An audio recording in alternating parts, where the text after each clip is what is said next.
What's up? This is Technically Correct with Tyler Bischoff. On today's show, it's Christmas Eve. I kind of hope you're not listening or watching to this, but you might be because you have to go to work, so thank you. UNLV football was a mess last night. The Raiders have a massive game this weekend, and the Golden Knights annihilated the Sharks. That's not a real NHL team.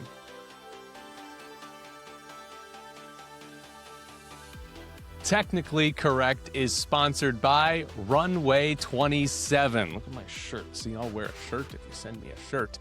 A travel-themed coffee company started by my cousin and his wife in San Diego. If you're looking for a gift for the jet-setting coffee lover in your life, check out their selection of fair trade single-origin beans at runway27coffee.com. You can also check them out at runway27_coffee on TikTok and Instagram. Their coffees are roasted in small batches so that they arrive at your door at peak freshness, and all coffees fly free. That means ship. By the way, is it my cousin if it's my wife's cousin? Do you marry into cousins? I don't know how that works. But Runway 27 Coffee, thank you for sponsoring the show today. Again, check them out at runway27coffee.com. Here we go. UNLV lost to Ohio in the Frisco Bowl yesterday, 17-10. And that didn't sound that bad, but it felt a lot worse watching that. Like, you had in this game, there was a drive where Anthony Calandria fumbled on his own. He's running, doesn't get touched, slips and fumbles. Now, the ground caused the fumble, so it wasn't actually a fumble and they kept the ball. But later on the drive, he did lose a fumble in the pocket and Ohio recovered it. That was bad. He also threw a pretty brutal interception at the end of the first half that cost them a field goal attempt, maybe more if they had been able to score, but at the very least a field goal attempt. We had a play in the fourth quarter, 3rd and goal from the 1, and the tight end tackles the running back coming across the formation, and they just run into each other. They got a punt blocked the very first drive of the game. The punt was blocked, had a touchdown called back for an ineligible man downfield. Granted, that was more Calandria's fault than the lineman's fault. Had a big 3rd down drop in that game as well that would have set UNLV up inside the 10. Like, it was just bad football. Like, UNLV just genuinely played a bad football game. They had embarrassing plays throughout the course of this, right? And then on top of that, like, you look at the offense, which had been so good this year, 4.8 yards per play, 2nd worst mark of the season. So only twice this year they were held under 5 yards per play. This was one of them. They didn't score in the first half, first time that's happened all season, and they had 10 points in the game. Worst of the season. The UNLV offense was awful, right? The offensive line got beat up. There was not a lot of running room, even when the tight end wasn't running into the running back. There wasn't a lot of running room. Like, it was not a well-played offensive game for UNLV, probably the worst of the season. The defense was better. I wouldn't say good. They still gave up over 6 yards per play. They got fortunate with some Ohio sloppiness that kept their score at 17 when it could have been much higher. But it was a bad bowl performance. But I think that the real question is, like, does that affect the season at all to you? Like, they end up at 10-4. You end the season with sort of a bad, discouraging bowl loss. But I don't think this bowl game should matter that much to the season. Like, it's a bonus. It's a nice win. Like, when you look back at the year, are you going to be worried about the bowl game? I think if you look back at the year, you're either, oh my God, it's another 10-win season, like, that's great, or it's, they really blew it against Boise State again. I think those are really the two things you're going to either look back at, either optimistically or pessimistically, about this season. I don't think you'll look back and think much about this loss. It's similar. It's worse, but it's similar to the Barry Odom first year when they lost to Kansas in the bowl game, right? Kansas was a Power 5 team, and they were pretty good that year, right? That was a more understandable loss. This one, I mean, they should have beaten Ohio. They were projected to beat Ohio and just didn't do it. Now, looking to the future, I do think there is a little bit of worry here. And this is the pessimistic side coming out of that bowl game.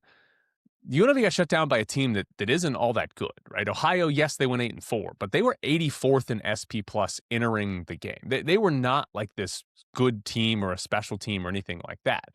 And specifically, the offense getting shut down in this game, because why is there excitement already going into next season for UNLV football? Dan Mullen's back. Anthony Calandria's back, right? You're getting the coach and the quarterback to return from a group of 5 team that was good, that won 10 games, that across the country, group of 5 teams that have good seasons are losing their coaches and losing their quarterbacks. It's just what happens. And UNLV is not, unless something happens here at the end of December or January when the transfer portal actually opens. But the excitement is because those two are back, and UNLV just had a really good offensive season. But if you look at this season for UNLV and sort of break it down by opponent defense, they played 7 teams that ranked in the top 70 of SP+, and they played 7 games against teams outside the top 70. The games against teams outside the top 70 of SP+ on defense, we're just looking at defense, they were 7-0. They beat up the teams that were bad defensively. The teams that were in the top 70, they went 3-4, right? And Boise State is the team they played twice that was in there. But they went 3-4 in those games. Ohio is one of those teams. Important note, they didn't play a single team in the top 50 of SP+ defense this year. So they did not play a good defense the entire season. The entire year. They only played like 7 defenses that were average, maybe even below average, right? There's not 140 teams in college football. So they didn't play. I'm not talking about, they played a couple of teams that were 21st in defense SP+. No. All of these teams were between 50 and 70, and they only went 3-4. And some of the offensive struggles, Wyoming was the only other game where they had a worse yards per play.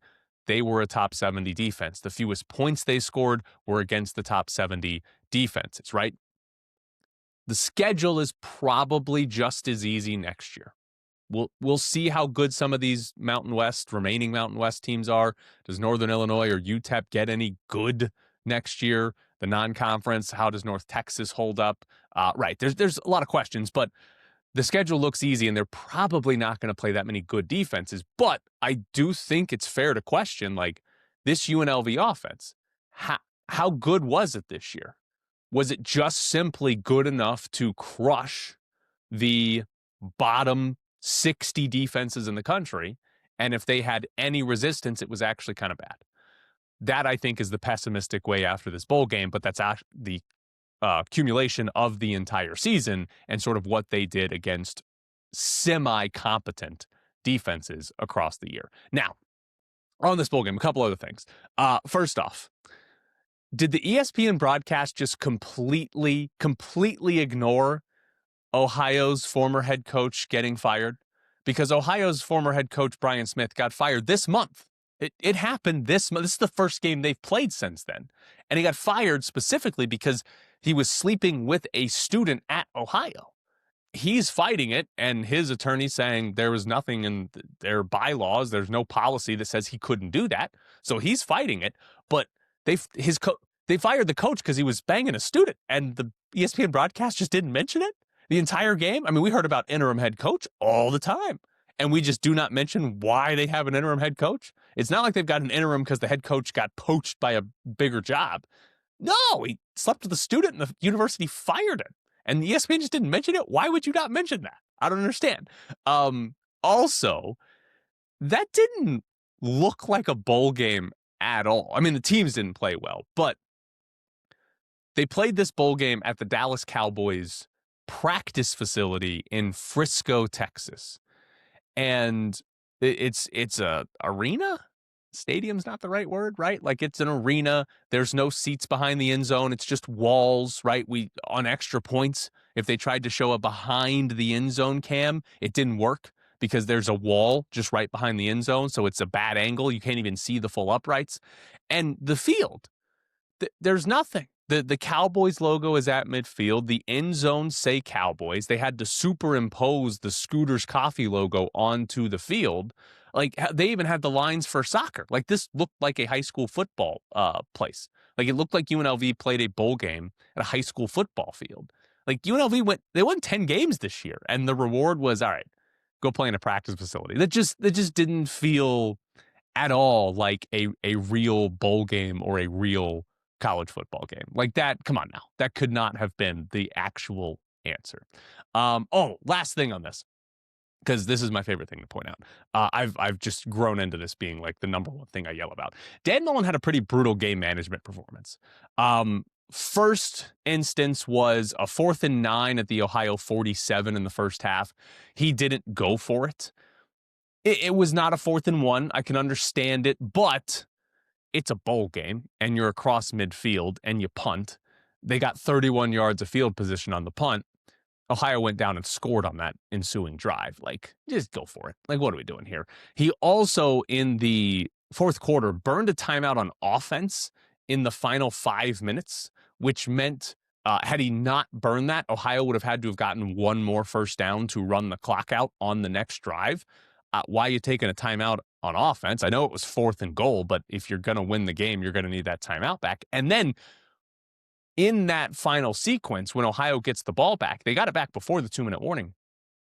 Mullen called a timeout with 2 minutes and 1 second on the clock, which college football now has a 2-minute warning or a 2-minute timeout. And here's the thing, though. You don't want to call your timeout with 2:01 on the clock because everybody then knows after the next play, the clock is going to stop. Which means, as an offense, I can now run any play that I want. I can run any passing play that I want to run. Whereas, if you call that timeout, say with 2:09, or if you save it until after the 2-minute warning, then if your opponent throws the ball, they're risking the incompletion and stopping the clock without you burning a timeout. Terrible management. If a coach calls a timeout with 2:01 or really with 2:05 or less, it's a bad timeout because that allows the opponent to throw the ball without any punishment if it's incomplete. And for some reason, Dan Mullen did that. Now, Ohio ran the ball on that play for 8 yards. So they didn't take advantage of it, but they also, I think, felt they were just going to run the ball down UNLV's throat to finish that game off anyway. But that's just, unless Dan Mullen was trying to trick them into throwing it, unless he was trying to like 4D chess this and say, hey, we can't stop the run, we need them to throw it, maybe it'll be an interception. Unless that's what he was going for, that's just a bad understanding of what to do around the 2-minute warning with your timeouts because you're opening up your opponent's playbook when you don't need to. Like, just save it until after the 2-minute warning. Or he actually could have taken it before. They let the clock go down. He could have taken it before and just didn't. So a pretty bad game management performance by Dan Mullen as well. The offense was the bigger concern, but you had some problems with the clock management, game management from Mullen as well. So UNLV loses their bowl game to Ohio. Again, it's all a bonus. I don't think you should be too upset by what happened in the bowl game, but if you are projecting forward, there might be some questions as to actually how good this team is.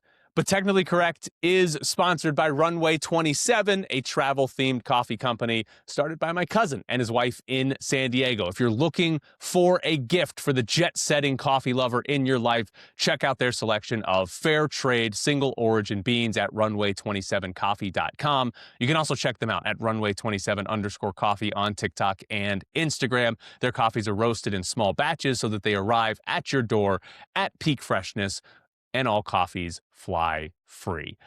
So shout out to Runway 27 Coffee for sponsoring the show.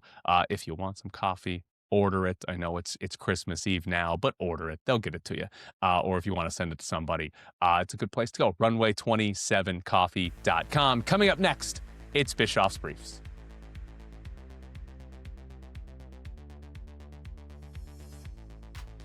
Before we get into Bischoff's Briefs, a show note, there will not be a Technically Correct tomorrow or on Friday. This is the last one of the week. So enjoy. The Raiders and Giants play on Sunday, biggest game of the year for the Raiders. Loss puts them into the number one pick for the NFL draft headed into week 18, headed into the final game of the season. So a massive game. You got to let Jackson Dart go wild. Don't knock him out with a concussion.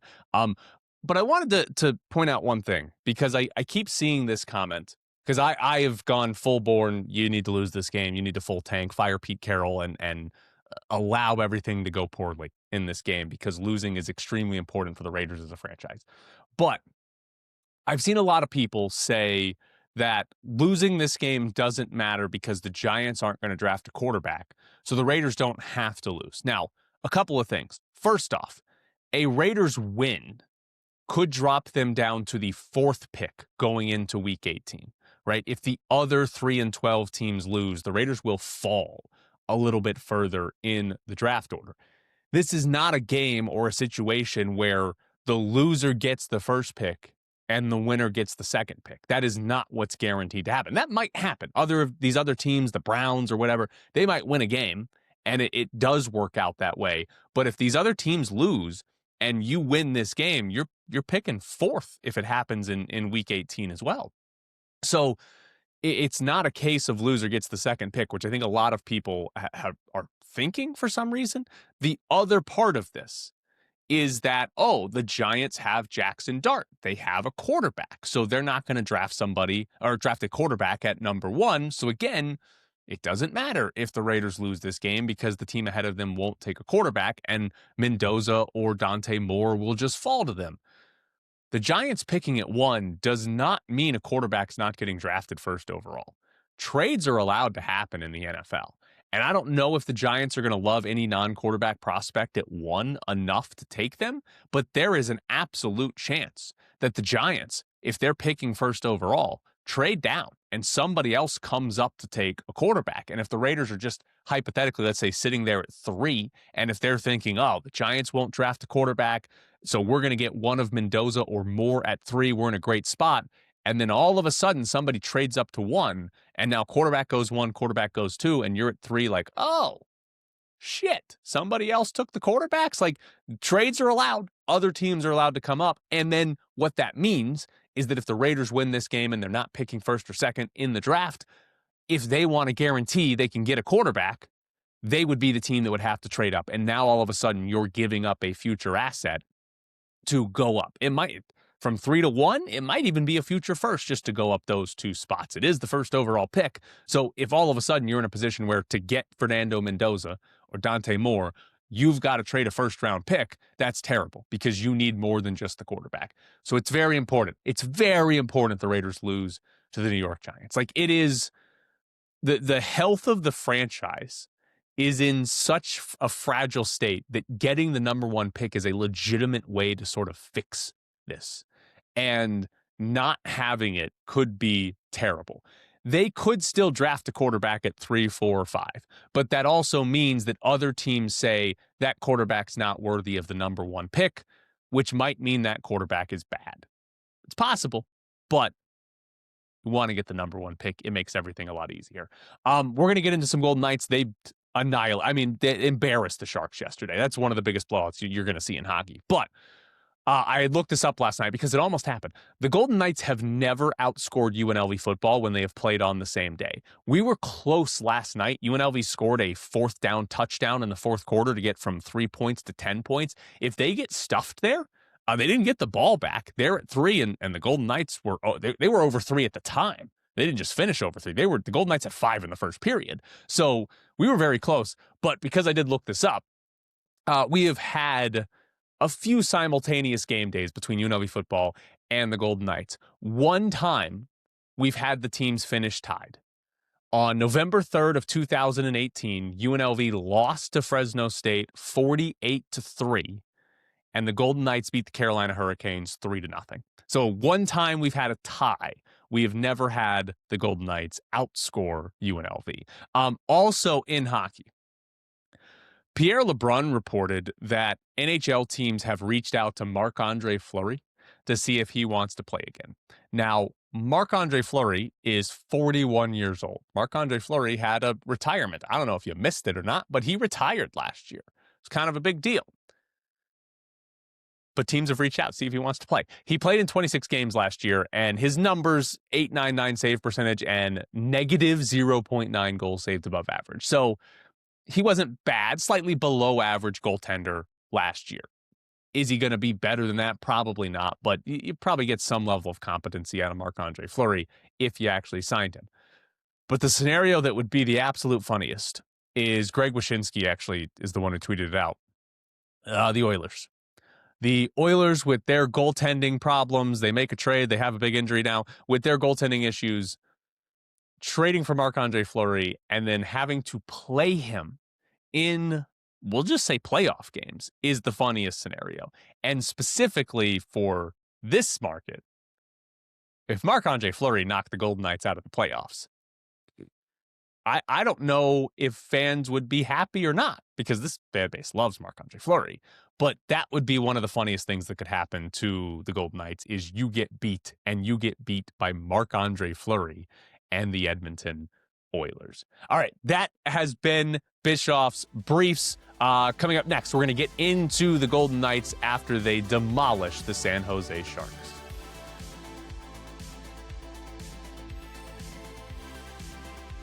Before we get into the Golden Knights, I have more UNLV basketball tickets. So Arnold, listener of the show, has UNLV basketball tickets. He's not going to their game on Monday against La Sierra. Gave those away. But Cody, who also listens to the show, told me that he's got tickets, that he is not going to go to that game against La Sierra. So if you want some UNLV basketball tickets, I'm not even going to make you answer a question today. Just email me UNLV basketball, and you'll win a pair of tickets to their game on Monday against La Sierra. So if you want to get some free UNLV basketball tickets, I got you. We got them right here. We'll give them away to you. I'm a little concerned that there might be more people trying to give away their tickets to that game than actually get them. But thanks to Arnold, thanks to Cody, we've had some tickets to give away to some fans. So just email me. It's technicallycorrectvegas@gmail.com. Just email me something that says about UNLV basketball tickets, and we'll get you those tickets. Now, the Golden Knights, they beat the Sharks, and they annihilated the Sharks. I had asked after the last two games, no Jack Eichel, no Shea Theodore, how good is this team without those two players? It's your best forward, it's your best defenseman. You got crushed by the Sharks and the Oilers back-to-back. And, are they even better than San Jose without those two? Because if you're not better than San Jose, or if you're just as good as San Jose, you could fall out of a playoff spot in the near future because you don't have Theodore and you don't have Eichel for an extended period of time. And then the Golden Knights just crushed them. I mean, just the first period was unbelievable. The score was 5-0, and that was a legitimate score. Like a lot of times in hockey, the score doesn't reflect how the play went, right? The score doesn't reflect how close or how far apart the two teams were. There will be times where first period looks like last night, and it's 1-0 instead of 5-0. Scoring chances were 17-2. Shot attempts were 26-7. 13 different Golden Knights had a point in the first period last night. The Sharks put up some shots and scoring chances in the second and third when they're down by 100. It's not really relevant. So the total game stats don't look quite as funny. But that first period was just, one of the biggest beatdowns you're going to see. It was worse than what the Oilers did to the Golden Knights in the previous game. It was embarrassing. Halfway through the game, even into the second period, the Sharks had 0.35 expected goals. That is hilariously low to be halfway through a game and at 0.35 expected goals. At the time, 4 different Golden Knights had an individual expected goals higher than that. Incredible work. The Golden Knights absolutely annihilated them and sort of put some, I don't want to say statement, but sort of put out there hey, we're not complete crap without Eichel and Theodore. We can still beat the San Jose Sharks, which should sort of rest any concern about how bad these next couple of weeks could be without Eichel and without Theodore. They should still be able to get some points, still be able to beat some of the bad teams. Now, how's it going to look against Colorado after Christmas? I don't know, but they should be fine against some of the worst teams on the schedule. Also, I enjoyed this stat because I think this is a very good Sharks are bad stat, and Golden Knights dominate the Sharks stat. Sinbin tweeted this out. Percentage of goals scored this season that were against the Sharks. Colton Sissons has scored both of his goals against the Sharks. Riley Smith has scored 2 of his 5 goals. Mitch Marner has scored 3 of his 9. Brett Howden, 2 of his 6. And Hertl, 3 of his 15. So you've got a handful of players that just have a significant chunk of their goals that have only happened in games against the Sharks. Because, by the way, how are the Sharks anywhere close to a wild card spot? I'm not going to say that I've watched them play any other game besides when they play the Golden Knights, but they're horrible. Like, yeah, they went to overtime one time against the Golden Knights, but they went to overtime because the goalie gave away 2 goals. Like, they're horrendous. They're a horrible team, and somehow they're not actually like out of a playoff race. They could catch Utah or LA or so. Like, yeah, what's happening there? Now, probably more important than the actual game itself is the injury updates, because Bruce Cassidy before the game kind of gave us some insight into Golden Knights' injury situation. And I hate to give credit to Ken Bulke, but asked a question in a fairly clever way, because he asked how the injuries would affect players' chances of going to the Olympics.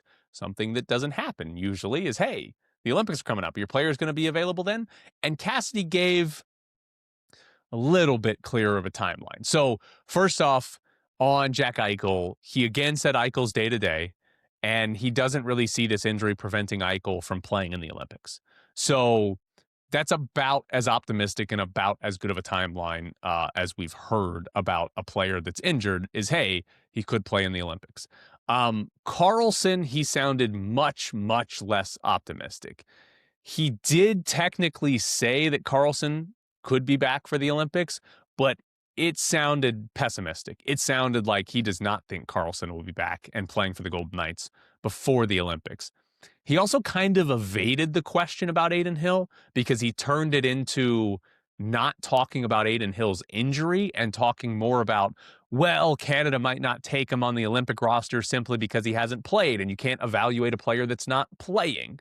So he didn't really mention Adin Hill's injury. So Carlson and Adin Hill still seem pretty pessimistic.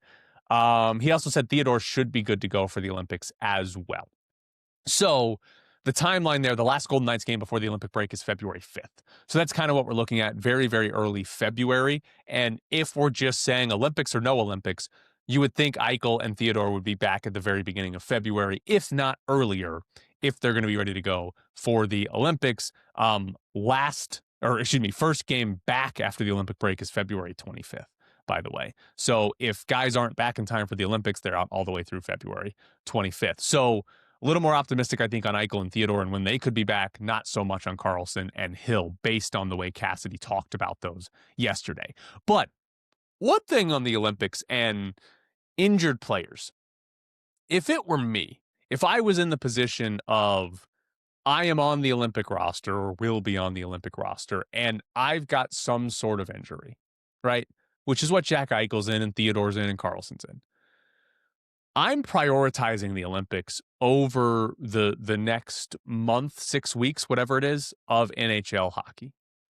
Like, if I could come back and play at 90% for the Golden Knights before the Olympic break, I don't think I'm doing it. Right? If I'm 100%, yeah, I'm coming back to play.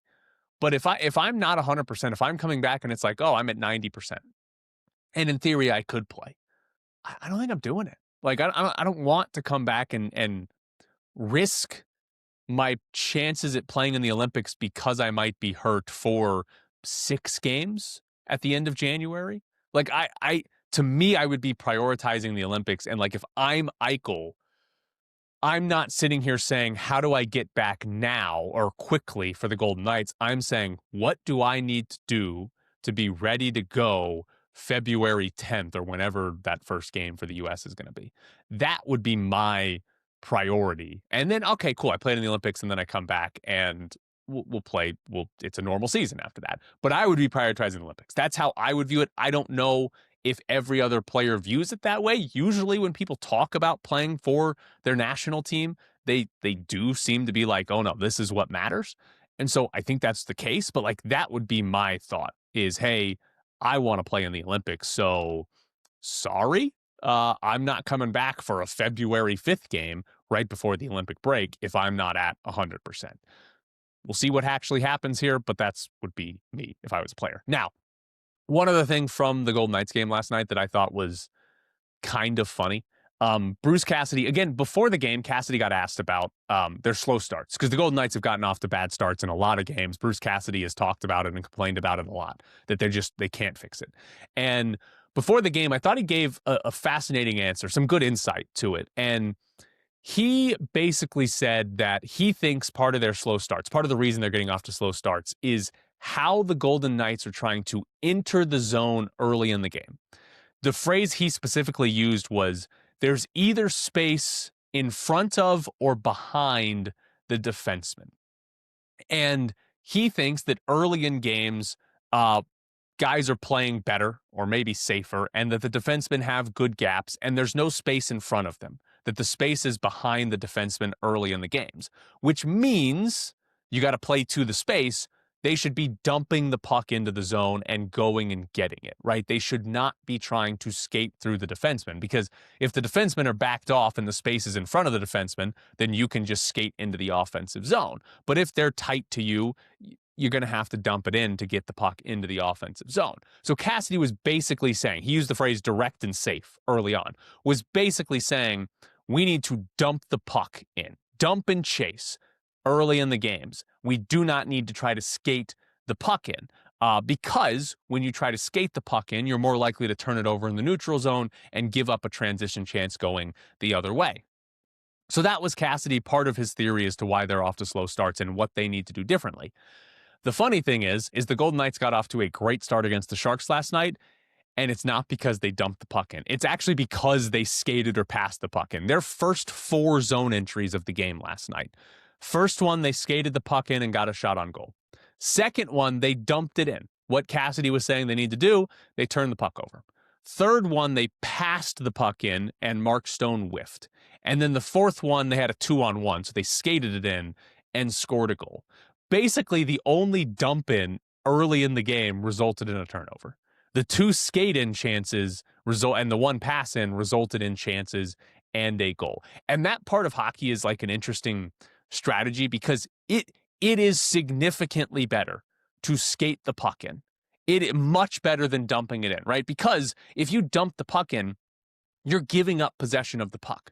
You're just throwing the puck behind their net, and then you've got to go get it.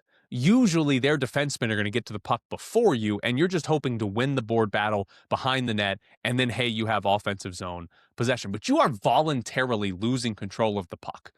It's kind of like punting in football. You're electing to just give the other team possession. But it's safe, because if you dump it in and you don't get the puck, they have the puck, but they're now behind their own net.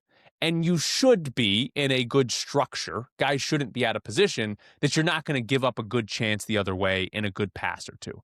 Whereas if you're trying to skate the puck in or pass it in and you turn it over, that turnover is happening in the neutral zone. The guy who lost the puck is probably out of position, and you're giving up a 3-on-2 or worse going the other way, right? I always find that fascinating, because it is better. If you're the better team, generally speaking, you should be skating the puck into the zone. Like, if you're Connor McDavid, you should be skating the puck into the zone. And for the Golden Knights, if you're Jack Eichel or Mitch Marner, you should be skating it in, because against most opponents, you should be better. And so I find that sort of an interesting strategy, because I always feel like if you're going to be the dump and chase team, you're kind of saying you're worse than your opponent. You're kind of saying, hey, we're not as good at hockey. We're just going to try to go out physical you on the boards and hope that that works. So I kind of felt like Cassidy saying that was, at least early in the game, he wants the safe approach, because maybe they aren't good enough to do it on a regular basis. They're not good enough to skate through or pass through people on a regular basis. A little bit of what I thought Cassidy said yesterday. Hey, we're not good enough to do that. Don't do that. Dump the puck in. And they haven't been dumping it in as much as Bruce Cassidy likes. But this has been Technically Correct with Tyler Bischoff on Christmas Eve. Again, shout out to Runway 27 Coffee for sponsoring the show today. Check them out at runway27coffee.com. I hope you all have a good Christmas. I will be back on Monday of next week, after the Golden Knights play the Avalanche, but also after the Raiders potentially get to the number 1 pick in the NFL draft, or blow it with a win. Thank you so much for tuning in. Have a good weekend.